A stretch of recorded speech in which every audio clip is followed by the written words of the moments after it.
Honorable pharmacien Batangou, bonsoir. Bonsoir. Oui. Le Centre de recherche pharmaceutique de Luozi, en sigle CERPEL, a été fondé le 19 décembre 1980, à Luozi bien sûr. Vous êtes les promoteurs de ce centre, donc le Centre de recherche pharmaceutique de Luozi, et vous êtes aussi chercheur, pharmacien, analyste, maître en sciences pharmaceutiques. Revenu au pays en août 1980, après votre formation post-universitaire à la faculté de pharmacie de l'Université de Montréal au Canada, Batangou Mpessa, vous vous lancez dans une aventure de recherche en décembre 1980. Comme pour dire, 19 décembre 1980, 19 décembre 2018, 38 ans d'existence du Centre de recherche pharmaceutique de Luozi. Je voudrais d'abord anticipativement vous souhaiter joyeux anniversaire. Merci. Voilà. Avant que nous puissions entrer dans le vif du sujet, l'honorable pharmacien, je voudrais revenir sur une de vos réflexions en 1976 en tant que président des pharmaciens zaïrois, lui congolais, en 1976-1978, dans l'ouvrage Entre mes mains, intitulé Afaza, 5 ans après, en décembre 1976. Donc, vous êtes l'auteur. Alors, cette réflexion disait à la page 76 concernant la recherche industrielle pharmaceutique.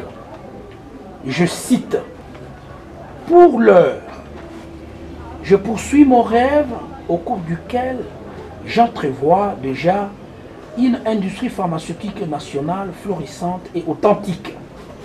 L'authenticité de cette industrie naîtra, à mon sens, de l'apport combien précieux de pharmaciens zaïrois à l'épanouissement et, que dis-je, à l'enrichissement de la pharmacie universelle.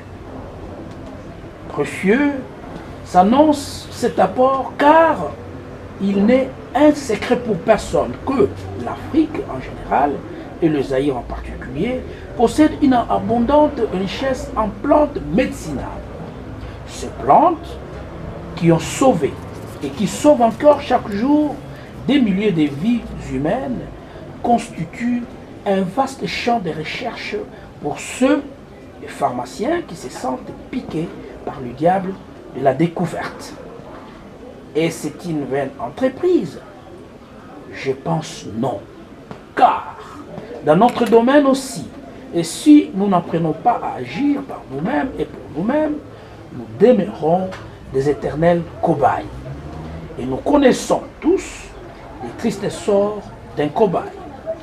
Loin de moi, l'idée d'insinuer que tous les médicaments préparés à l'étranger sont tous de nature à perturber l'équilibre physiologique du Zaïrois. Mais je soutiens que l'intérêt supérieur du Zaïrois est de s'occuper de sa santé par les biais là aussi. D'aucuns me diront que cela n'est ni plus ni moins qu'une vue de l'esprit. Mais quelle est cette entreprise, au fait, qui n'a d'abord pas été une idée vague pour devenir ensuite un mot pour se matérialiser enfin en un acte palpable, tangible, observable. Batangu Mpessa. 1976, 2018, 42 ans que vous le disiez. Est-ce qu'aujourd'hui, c'est un rêve ou une réalité, Président? Bien, merci. Comme vous l'avez dit, nous sommes le 19 décembre 2018.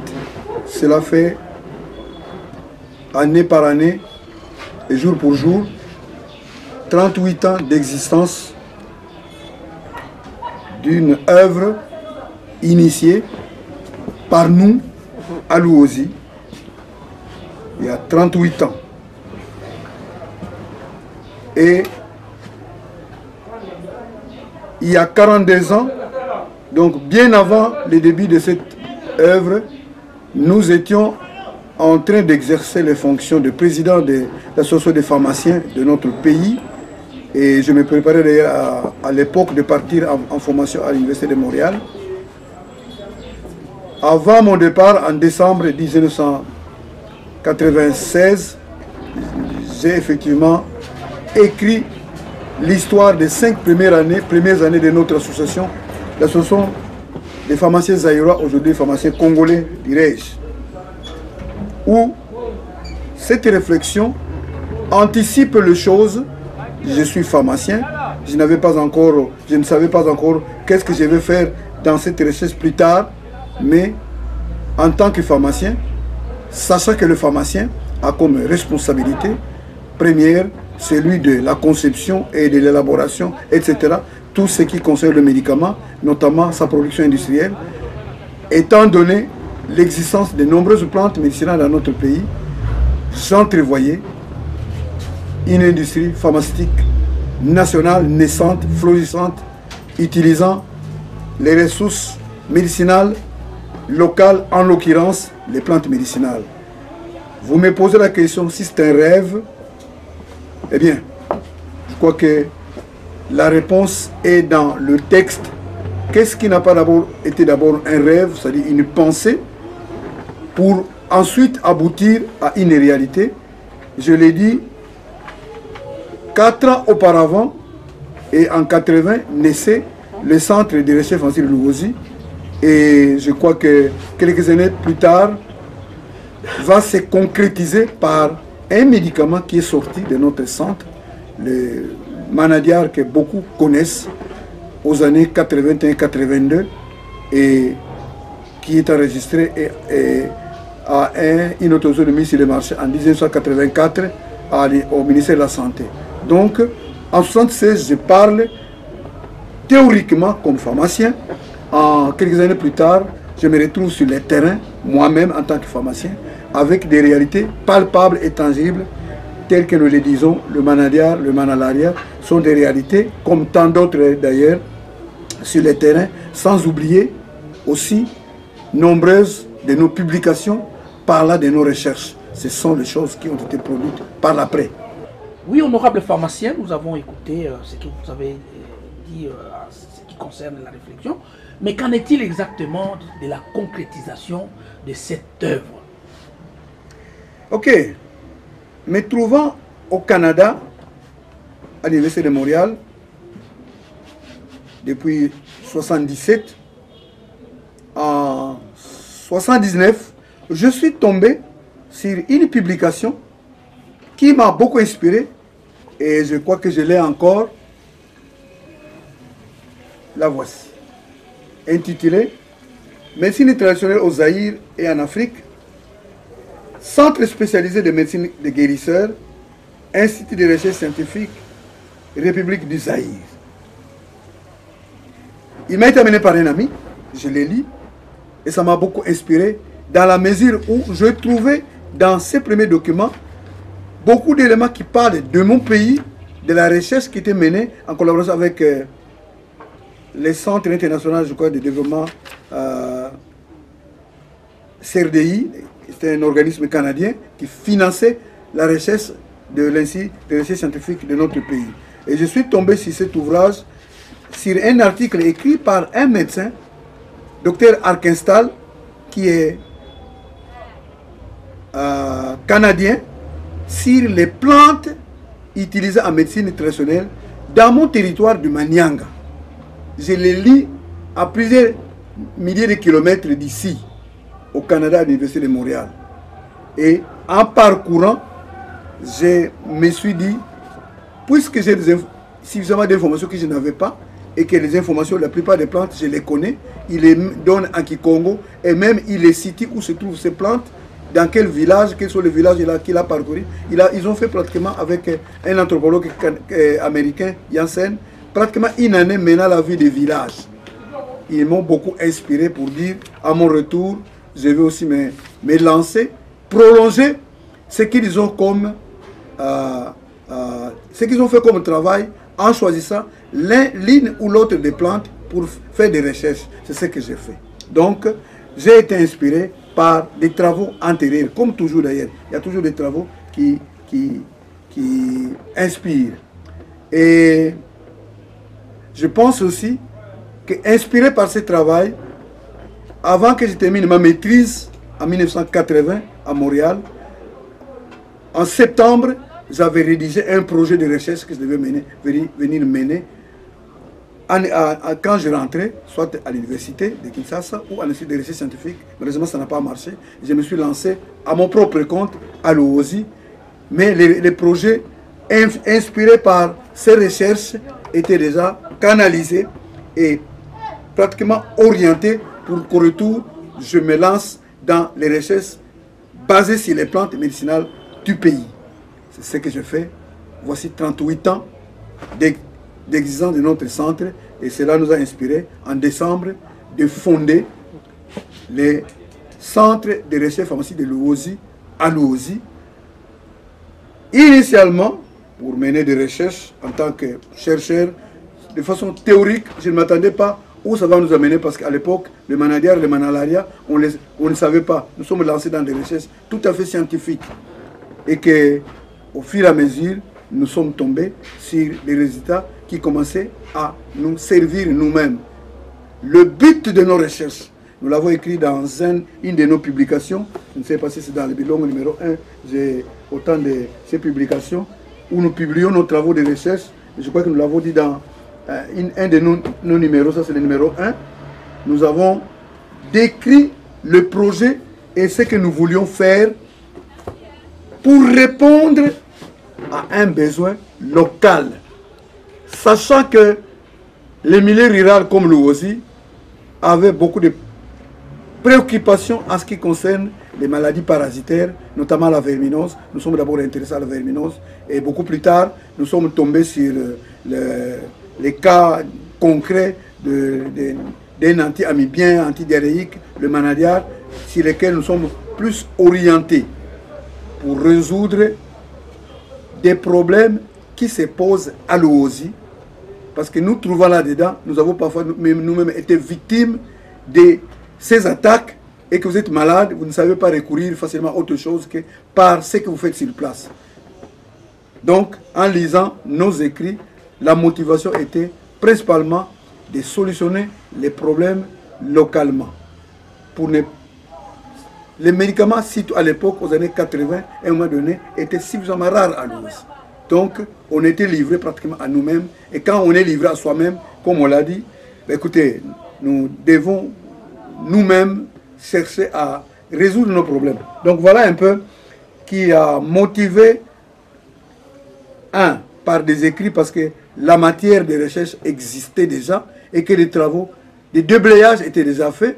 Des deux, se trouvant sur les terrains, nous avions le contact nous-mêmes avec la population et nous pouvions nous aussi confirmer ce que les autres avaient déjà fait en recherchant dans la littérature scientifique. Beaucoup plus tard, je crois que j'ai la pharmacopée sénégalaise de 1973. En Afrique, c'est un des documents de référence pour celui qui veut travailler, même aujourd'hui, sur les plantes médicinales. La plupart des plantes ont été décrites. La phytochimie a été publiée et beaucoup d'éléments d'usage ont été publiés. Donc, en prenant pour acquis ce qui existe déjà, en lisant la littérature scientifique, on est parvenu à pouvoir consolider beaucoup d'affirmations, disons, empiriques, codifiées dans certains documents et confirmées sur l'usage de terrain.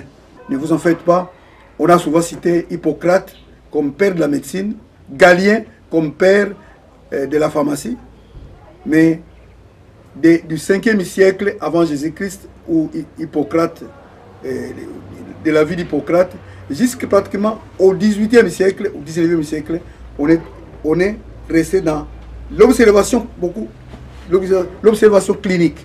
Ça, c'est Hippocrate qui a initié l'observation clinique.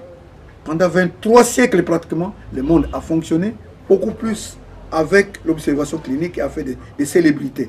C'est aux années, disons, pratiquement au 19e, du 20e siècle qu'apparaissent les médicaments de synthèse en grand nombre. Le 19 décembre, c'est un vendredi. Je suis arrivé à Louosé le 15 décembre, envie de faire quelque chose.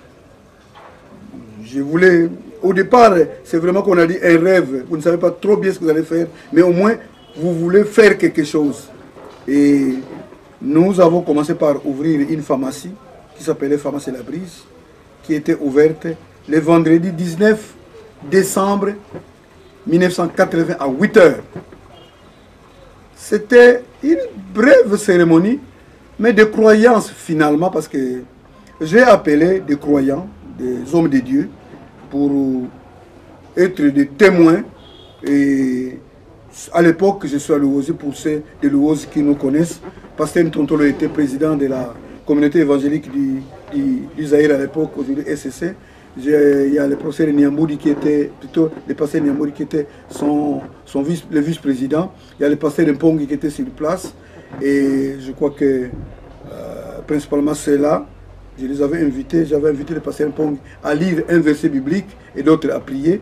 J'étais d'ailleurs accompagné d'un de mes agents qui venait de mourir, pour lesquels nous sommes en deuil. M. Semi qui est mort le 7 décembre de cette année. C'est un des témoins qui était présent, qui m'avait accompagné quand je descendais à Louosé. Il travaillait à Mazangoum, je suis descendu avec lui, je lui ai demandé de m'accompagner. Il était donc témoin pendant que, sans savoir qu'est-ce qui va arriver plus tard, à la suite, oui. En 2018, qu'est-ce que nous serions. C'est l'aventure, comme on l'a dit, c'est vraiment l'aventure commencée en présence des hommes de Dieu. On a prié. On a lu Ésaïe 53. Pasteur Pongi avait lu Ésaïe 53. Le verset 1 est déjà indicateur. Pour ceux qui savent, qui aiment lire la Bible, lisez un peu. C'était incroyable. Il dit qu'il a écrit à notre bon, je crois que nous pourrons y revenir, mais enfin, qui pouvait croire que cela arrive à Louosé? C'est un fait, qui a écrit à notre nouvelle, à cette nouvelle? Ésaïe 53, de 1 à 5, peut-être qu'il avait lu, etc. On a prié, c'est parti. Le départ du Serpel, nous avons cru, mais c'est en tant que pharmacien, parce que je suis pharmacien, je voulais faire quelque chose.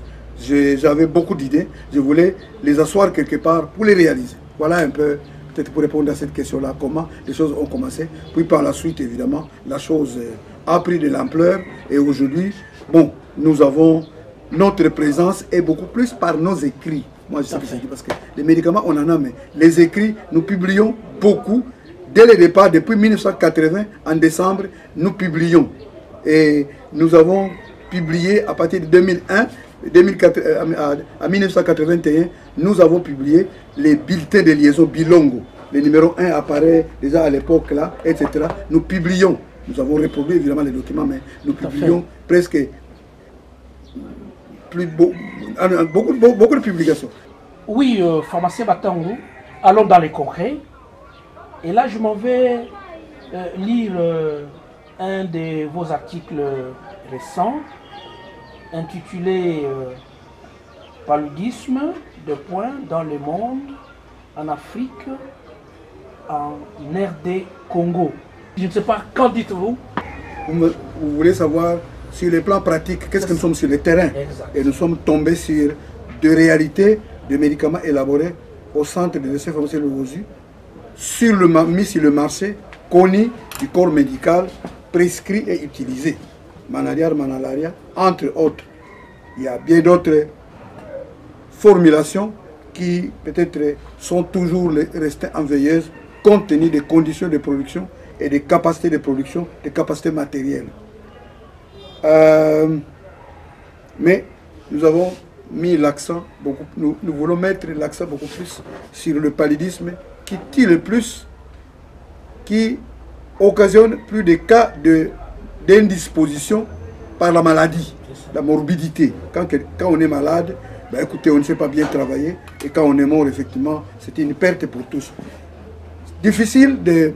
C'est un article destiné à la fois aux professionnels, mais un peu plus aussi à l'opinion publique pour répondre à une question. Combien vous dépensez, combien l'on dépense pour soi à se soigner contre le paludisme, dans la mesure où pratiquement à 100% nos populations sont exposées. Vous avez parlé des Nigeria. Les Nigeria et les Congo, totalisant ensemble les nombres d'invalidés qui ont souvent été, disons, répertoriés. Les deux pays totalisent presque la moitié de l'ensemble des invalidés du monde, ce qui représente une grande préoccupation pour notre pays. Le Nigeria, par sa population, a un chiffre presque 3 fois plus que celui du Congo. Donc vous comprenez, quand vous avez lu certains chiffres, je pense qu'il faut bien les voir attentivement. Je n'ai pas commis d'erreur, mais le Nigeria, c'est là où on trouve, compte tenu de la population, combien nous avons dit, 167 millions contre près de 80 en RDC. Donc le nombre est plus élevé dans ces pays, mais nous parlons de la RDC. Quelle est la situation de la RDC? Qu'est-ce que ça nous coûte? Ce n'est pas ce que vous sortez dans votre maison vous-même, mais lorsque quelqu'un est malade, sur le plan national, c'est un coup de nous tous. On doit savoir se les répartir. Et le paludisme, vous pouvez prendre toutes les précautions, vous pouvez l'attraper, ou alors vous utilisez des antipaludiques qui coûtent cher. Les plus chers aujourd'hui, pour ceux qui sont bien nantis, il y a comme l'Ariane, quelque chose comme ça, qui peut vous coûter au-delà de 50 €. Vous comprenez? En sommes-nous capables? Non. Nous devons chercher des médicaments les plus bas possibles, mais qui soient efficaces. Donc, les plantes médicinales sont utilisées, à l'instar du quinquina, de l'artémisia qui est utilisée 2900 ans peut-être avant Jésus-Christ, selon les écrits, et les quinquina bien avant la colonisation des Espagnols des Amériques. C'était connu, quand on ne sait même pas depuis combien de temps.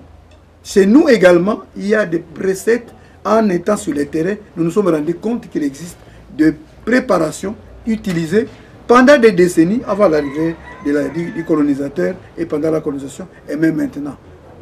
Plus d'une centaine de plantes sont concernées dans la lutte contre le paludisme. La littérature scientifique en parle, le terrain est une façon de les vivre de façon concrète et nous avons pu les réaliser. Donc, quel est le problème dans la lutte contre le paludisme? C'est le fait que les médicaments antipaludiques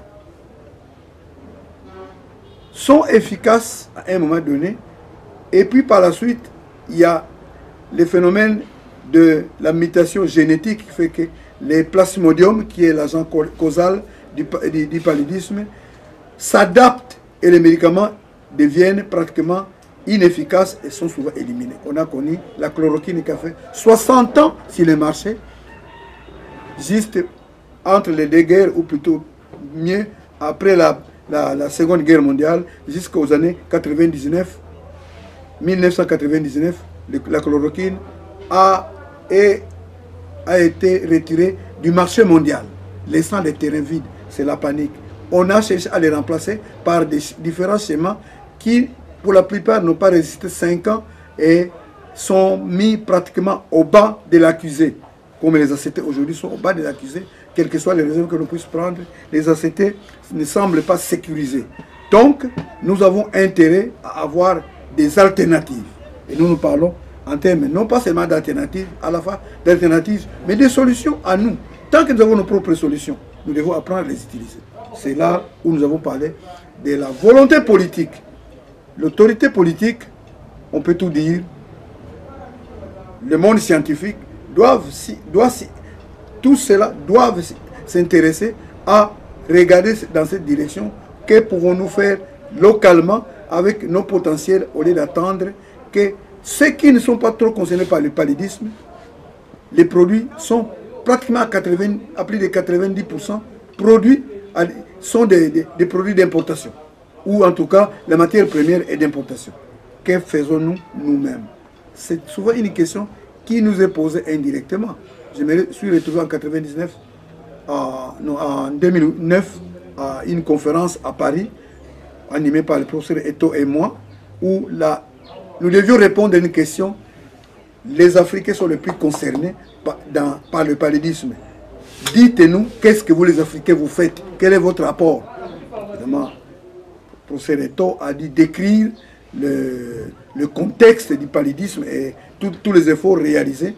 Je me suis apaisanti sur l'expérience, par exemple, de nos apports au centre de recherche Francis Lellouazi, qui est une réalité locale, connue des médecins de notre pays et même des pays voisins, pourquoi pas de l'extérieur également, parce que les résultats sont là.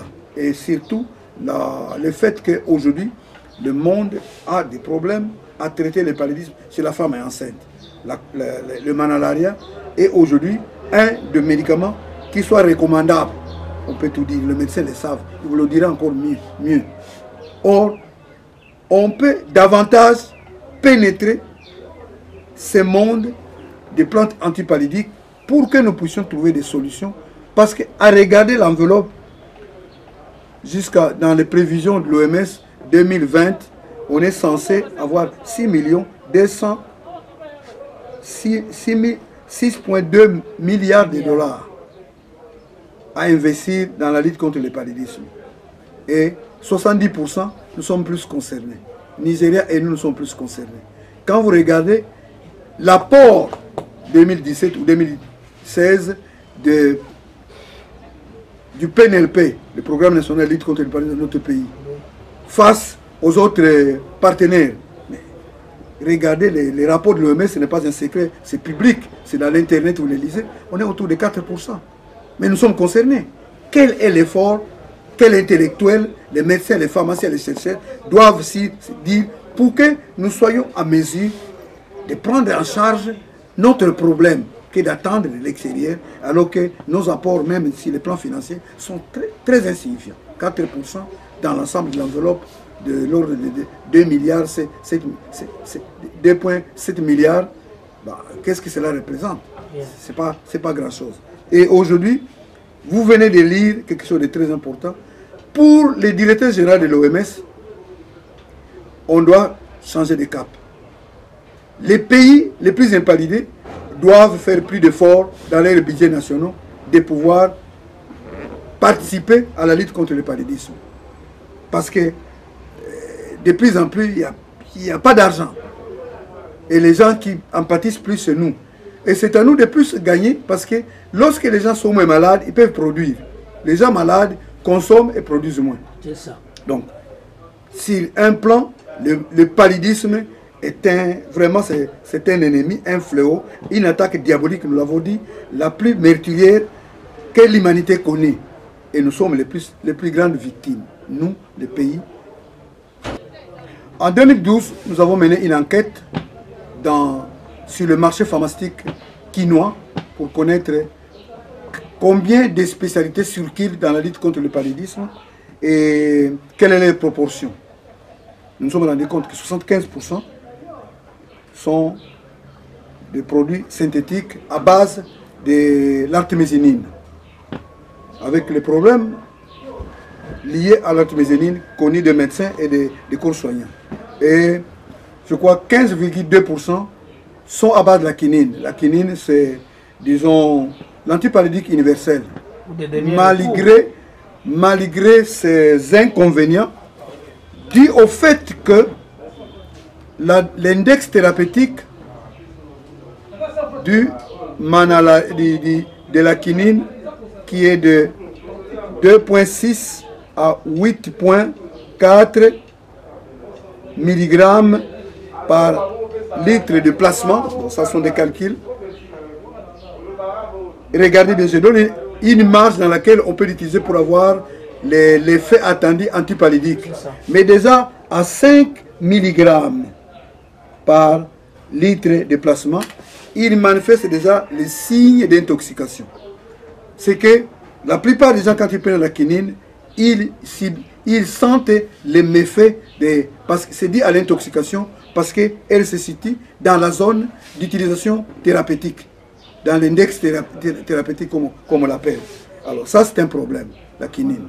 Mais on n'a pas rien, elle est toujours là, elle a toujours été un médicament de recours.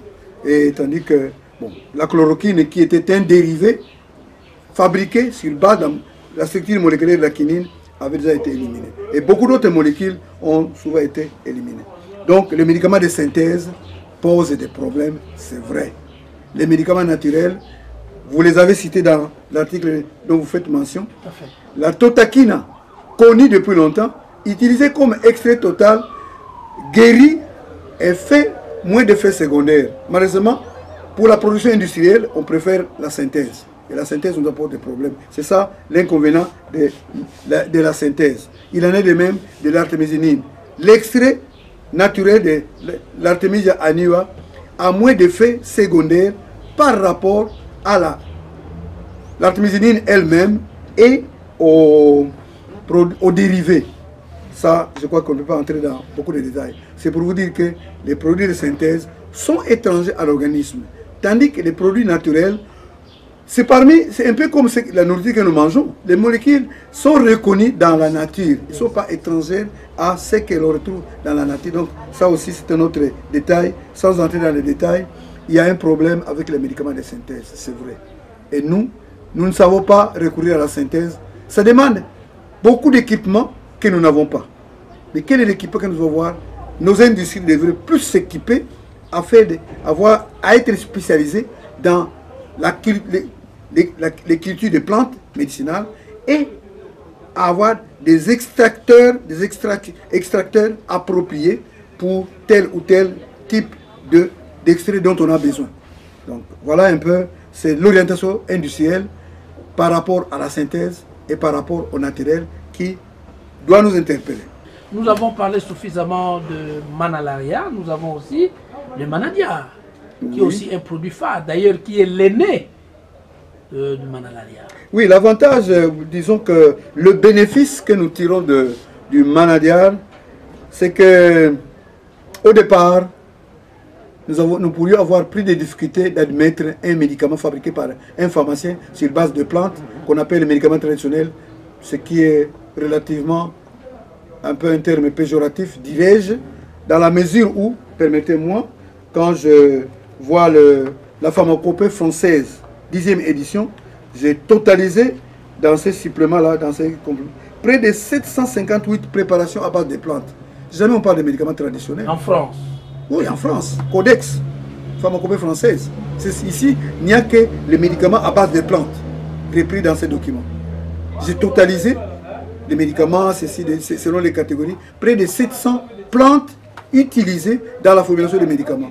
À peine chez nous, combien de médicaments sont produits localement à base de plantes? Vous ne trouvez pas une vingtaine, pratiquement, qui soient inscrits dans notre pharmacopée courante. Il n'y en a presque pas. Et on a tendance à les appeler médicaments traditionnels. C'est bien. Mais vous partez du travail de terrain, vous constatez, vous lisez la littérature, vous savez quelle est l'explication qui est donnée là-dedans. Vous partez d'un verre, vous faites les concentrations, vous faites l'extrait, vous arrivez à avoir une poudre, vous la calibrez, vous faites des compressions qui demandent une technicité de la part du pharmacien et vous allez venir pour me dire votre médicament transgène les maladies. Mais comment vous n'appelez pas les médicaments qui nous arrivent bien emballés, qui ont un nom, un nom de spécialité, un extrait de plantes, ça peut être un extrait total, une poudre, on l'appelle tout simplement médicament tel. Ok, vraiment joyeux anniversaire. Merci beaucoup et je souhaite aussi joyeux anniversaire à tous nos partenaires qui connaissent le manadiar et le manalaria. Nous sommes à 38 ans du centre de recherche et nous continuons à croire qu'avec l'aide de Dieu, notre rêve qui n'est pas seulement rêve, mais parce que nous avons cru Dieu, c'est la puissance de Dieu qui fait que nous continuons à avancer. Nous croyons Dieu dans ce que nous faisons, c'est lui qui nous éclaire. Ok, merci. Merci.